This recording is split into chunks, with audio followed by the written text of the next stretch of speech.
waaw ma am mbégte rek parce que mën naa ne tey di mooy journée bu nga xamante ne moom lañ jaglelee fête de la musique mais ñun ne nekk ay artistes musique bi moom ci la ñu mën naa ne saa yu ñu xëyee dañuy suñu fête la parce que musique mooy suñu vie ci la ñuy dund.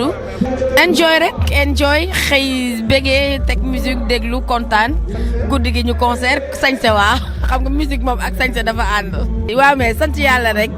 du moment où saa yoo génnee nit yi am mbégte kontaan apprécier loo def lu dul kontaan ci rek loolu moom dañ koy bàyyee population bi ñoom ñooy juger du moment où saa yoo defee dara rek ñu apprécier ko mbégte rek laa ci am vraiment. waaw ñu ngi préparé benn concert bu mag Daara ak Linguère lendemain de la Tabaski ak le surlendemain de la Tabaski bu neexee yàlla mu nekk concert boo xam ne chaque année day am.